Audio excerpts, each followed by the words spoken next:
एक ग्राम प्रधान थे जो अपने इलाके में एक दिन घूम रहे थे। तभी एक औरत उन्हें मिली। उस औरत ने कहा कि प्रधान जी, आप चुनाव तो जीत गए हैं, पर हमारे लिए अभी तक कुछ किया क्यों नहीं। तब प्रधान बोले कि आपको क्या चाहिए। तो महिला बोली कि हमें रहने को घर दे दो, एक मकान दे दो। तभी प्रधान जी मुस्कुराकर बोलते हैं कि अगर मैं तुम्हें मकान दे दूं तो मुझे क्या दोगी बदले में।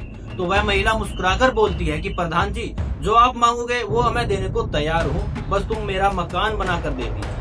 आखिर ग्राम प्रधान मुस्कुराकर बोले ठीक है, और वो तुम्हारा काम मैं करवा दूंगा पक्का। अंत में ग्राम प्रधान उसका एक मकान भी पास करवा देता है और फिर उस महिला से कहता है कि अब तुम जो देने का वादा कर रही थी ना, अब मुझे वो दो। दरअसल यहीं से कहानी की शुरुआत होती है, जिसे आप सुनेंगे तो सच में सोचने पर मजबूर हो जाएंगे। आखिर अंत में हुआ क्या, पूरी कहानी बताऊंगा, बस अंत तक बने रहिएगा और देखते रहिएगा। नमस्कार दोस्तों, मैं हूं सतीश दहिया और इस वीडियो को लाइक करना, चैनल को सब्सक्राइब करना। रोज हमारी एक नई वीडियो यहाँ पर आती है, तो चैनल को सब्सक्राइब करके बेल आइकन जरूर दबा लीजिएगा। बाकी आप लोग इस वीडियो को कहाँ से देख रहे हैं कमेंट में जरूर बताइएगा। अगली वीडियो में मैं आपका नाम जरूर दूंगा। चलिए शुरू करता हूँ। आज की जो सच्ची घटना सुनाने जा रहा हूँ ना, यह उत्तर प्रदेश में एक जिला पड़ता है प्रतापगढ़। यही का एक थाना है मानदाता थाना। इसी थाने के अंतर्गत एक गांव आता है। वहीं के रहने वाला मुस्तका गुलशन उर्फ मुन्ना, जिसकी उम्र अभी के समय में 50 साल है। जो मुस्तका गुलशन है, ये सुमेरपुर गांव के अपने परिवार के साथ रहता था। जो मुस्तका गुलशन यानी मुन्ना है, इसकी 2 शादियां हुई थी। दोनों पत्नियां रहती थी साथ में। पहली पत्नी जिसका नाम था किस्मत निशा, जिनके 9 बच्चे हैं। दूसरी पत्नी अंबिया बानो, इसके भी 9 बच्चे हैं। कुल मिला के यहाँ पर क्या है, मुस्तका गुलशन के वहाँ पर क्या है उर्फ मुन्ना के 50 साल की उम्र में यहाँ पर 18 बच्चे हैं। और वो सारा परिवार जो है सुमेरपुर गांव में मतलब एक स्थान पर रहता है। ठीक है, मतलब एक साथ ही रहते हैं। मतलब मुस्तका गुलशन के 18 बच्चे, 2 औरत, मतलब कि 2 पत्नियां। आखिरकार जो मुस्तका गुलशन है, साल 2016 में सुमेरपुर का क्या है प्रधान बन जाता है और चुनाव लड़ता है। आखिरकार वो भारी वोटों से जीत हासिल करता है। मुस्तका गुलशन ग्राम प्रधान का चुनाव जीत जाते हैं और सब कुछ अच्छे तरीके से चल रहा था।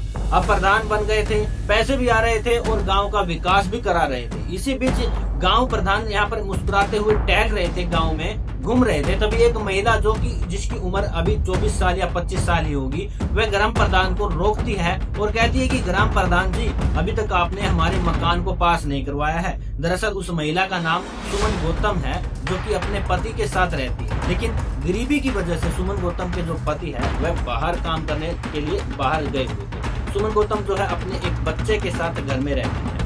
आगे सुमन गौतम जो है वो मुस्तका गुलशन प्रधान जी से कहती है कि प्रधान जी, आज तक हमें कुछ नहीं दिया, आप प्रधान बन गए हो, कम से कम एक मकान तो दे दो। तो प्रधान जी कहते हैं कि ठीक है, तुम्हें मैं एक मकान दूंगा, पर बदले में मुझे क्या दोगे। आखिर जो सुमन गौतम है वो मुस्कुराकर कहती है कि प्रधान जी, आप मुझे दीजिए मकान, उसके बदले में आप जो चाहोगे ना, मैं वो देने को तैयार हूँ।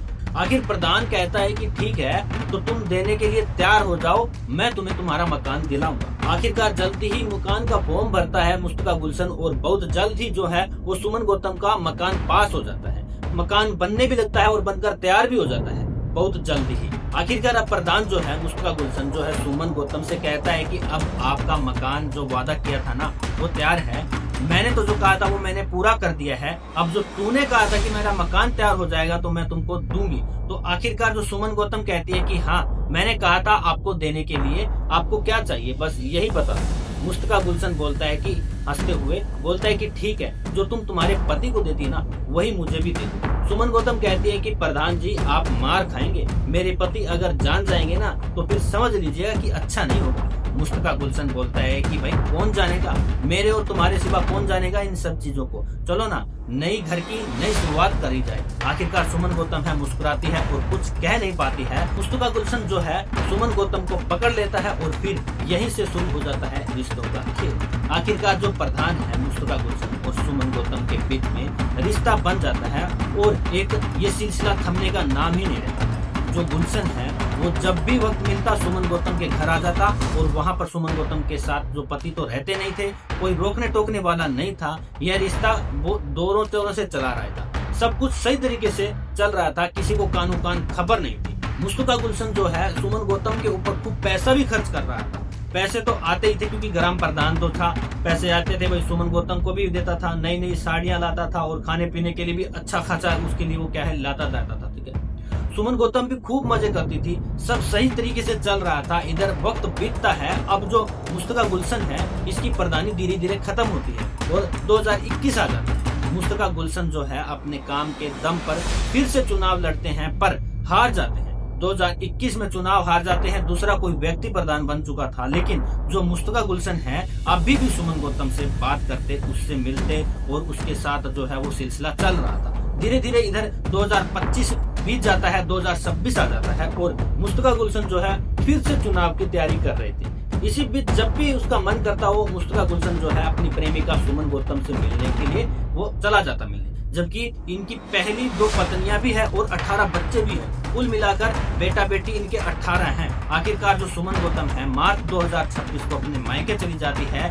जेठावर बगियापुर है उसका मायका, ठीक है। 18 मार्च 2026 को मुस्तका गुलशन जो है सुमन गौतम के पास फोन करता है कि मेरे को तेरे से मिलने का है भाई, मेरा मिलने का बहुत मन कर रहा है। तो सुमन गौतम कहती है कि देखो मैं अपने मायके आई हुई हूँ, तुम्हें पता नहीं है, इसलिए जब मैं अपने ससुराल आ जाऊंगी ना फिर मिल लेंगे। तो मुस्तका गुलशन है जो बोलता है कि नहीं, मेरा मन नहीं लग रहा है, मुझे मिलना है, तुम्हारे मायके ही आ जाऊंगा मैं, चलो कहीं खेतों में आ जाओ, मैं मिल लूंगा। सुमन गौतम कहती है ठीक है, अगर तुम्हारी मर्जी है तो आ जाओ। आखिर 18 मार्च 2026 को रात जैसे ही होता है, अंधेरा होते ही मुस्तका गुलशन जो है सुमन के मायके जेठावर बुगियापुर पर पहुंच जाता है और एक तय जगह पर वो खेत में दोनों मिलते हैं। दोनों के बीच में गलत काम होता है। उसके बाद सुमन गौतम जो है अपने घर मायके की तरफ चल जाती है और मुस्तका गुलशन जो है अपनी बाइक उठाता है और अपने घर की तरफ चल देता है। लेकिन सबसे बड़ी बात यह है कि मुस्तका गुलशन वहां से चलता जरूर है पर अपने घर नहीं पहुंचता है, घर आता है ही नहीं है। 19 मार्च हो जाता है,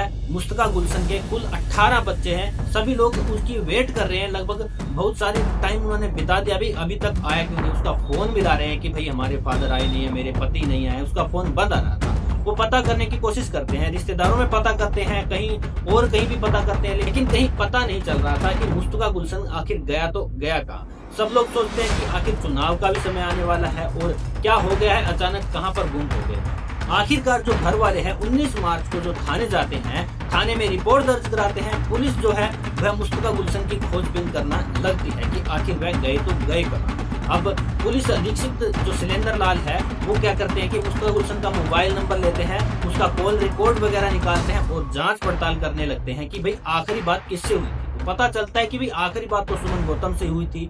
पुलिस जो सुमन गौतम और मुस्तका गुलशन है उनका लोकेशन जब देखती है ना तो 18 मार्च शाम को दोनों का एक ही जगह पर क्या है, जेठावा बगियापुर गाँव का ही खेत में दिखा रहा था। भाई दोनों की लोकेशन एक ही जगह थी। अब पुलिस को लगता है कि भाई कुछ ना कुछ सुमन गौतम और यहाँ पर क्या है भाई गुलशन के बीच में चल रहा था, क्योंकि इनकी एक ही जगह पर क्या है लोकेशन है। आखिरकार पुलिस जो है लोकेशन के जरिए सुमन गौतम को वहां से पकड़ लेती है और थाने लेकर आती है। सुमन गौतम ने 21 मार्च 2026 को पुलिस जो है पूछताछ करने लगती है कि भाई सच बताओ, मुस्कान गुलशन के साथ तुम्हारे क्या था, क्या करने वाला था, वो कहाँ गया है। तो सुमन गौतम बताती है कि पहले तो बोलती नहीं है कि हमने कोई रिश्ता नहीं है, कुछ ऐसा नहीं है, तो भाई मेरे गुलशन के साथ कोई रिश्ता नहीं है। पुलिस कड़ाई से पेश आती है और कहती है कि घंटों घंटों तुम्हारी बात होती तो तुम कहती हो कि भाई मेरा उसके साथ कोई रिश्ता नहीं था। और सुमन इस बारे में उसके बाद टूट जाती है और एक कहानी सुनाती है। सुमन गौतम बोलती है कि साहब दरअसल मुस्तका गुलशन ने जब वह प्रधान बना था तभी से मेरा और उसके बीच में रिश्ता चल रहा था। जो सुमन गौतम है और मुस्तका गुलशन है अलग अलग जगहों पे मिलते थे।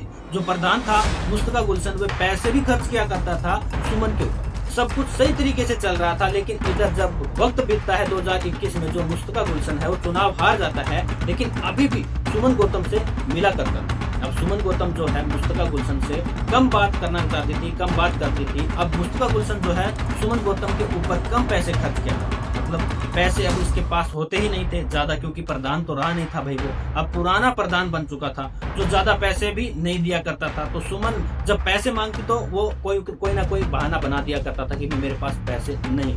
तो भाई सुमन गौतम जो है मुस्तका गुलशन से दूरी रहना चाहती थी, बस दूरी बनाना चाहती थी। लेकिन सबसे बड़ी बात यह थी कि मुस्तका गुलशन ने पहले ही सुमन गौतम का कुछ गलत वीडियो बना रखा था, कुछ गंदी तरीके से वीडियो बना रखी थी और उसकी फोटो वगैरह खींच रखी थी। और सुमन गौतम जब मना करती वो उसे वीडियो और फोटोज वायरल करने की धमकी देता था और बोलता था कि भाई मैं इसे क्या इंटरनेट पे डाल दूंगा और तुम्हारी वीडियोस वायरल कर दूंगा तो पूरा गांव देखेगा, तुम्हारा पति देखेगा तुम्हारी पति तुम्हें छोड़ देगा, गांव वाले तुम्हें भगा देंगे। मुस्तफा गुलशन जो है सुमन गौतम को डराने लगता है। सुमन गौतम जो है मजबूरी में कई बार जो है मुस्तफा गुलशन से मिलती है, लेकिन जब हद पार हो गई तो मुस्तफा गुलशन अलग अलग जगहों पर किसी भी जगह पर उसे बुलाने लग जाता है। तो सुमन गौतम क्या है वहाँ पर क्या है बहुत ज्यादा उससे परेशान हो जाती है, और वो सारी बात क्या है सुमन गौतम परेशान होकर अपने भाई अतुल गौतम को पूरी बात बता देती है कि भैया मैं फंस गई, आखिर इस मुसीबत से मैं कैसे निकलूं, क्या करूं। जब सुमन गौतम का भाई जो है अतुल गौतम सुनता है तो वो भी गुस्से में आग बबूला हो जाता है।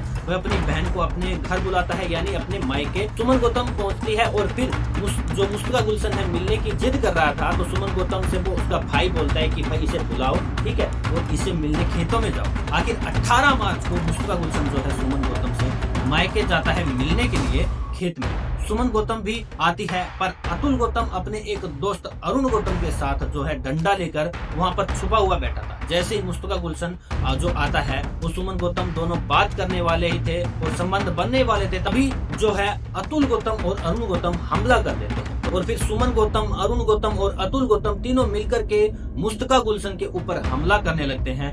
थोड़े ही समय बाद मुस्तफा गुलशन जो है इस दुनिया को छोड़कर चला जाता है। फिर तीनों मिलकर मुस्तफा गुलशन को एक बोरे में भर के पुल के नीचे छुपा देते हैं और फिर वहां से भाग जाते हैं। उन्हें लगता था कि उन्हें कोई पकड़ ही नहीं पाएगा। जैसे ही सुमन गौतम को पुलिस लोकेशन देखकर गिरफ्तार करती है और पूछताछ करती है, तो पूरा मामला यहाँ पर क्या है सामने आ जाता है। सुमन गौतम खुद ही बता देती है, और वो पुलिये की जगह भी क्या है मुस्तफा गुलशन की जो सुमन गौतम है उसे बता देती है। आखिरकार मुस्तफा गुलशन की लाश जो है 21 मार्च 2026 को मिलती है और जांच के बाद अस्पताल के लिए भेज दिया जाता है। तीनों आरोपी मतलब जो अतुल गौतम है, अरुण गौतम है, दोनों फरार थे, पर पुलिस ने लोकेशन देकर अब तीनों को पकड़ लिया है और तीनों के खिलाफ जो बड़ी धाराओं के में केस दर्ज करके जेल में पहुंचा दिया है। और जब यही बात सोशल मीडिया पर वायरल हो रही थी, तो सभी लोग सोचने के लिए मजबूर हो जाते हैं कि यार इस दुनिया में कैसे कैसे लोग रहते हैं। मुस्तफा गुलशन पहले तो वह प्रधान था, पुराना प्रधान बना, अब वह इसके लिए पहले ही तो बीबी है, 18 बच्चे हैं, उसके बाद भी उसका मन नहीं भर रहा है भाई।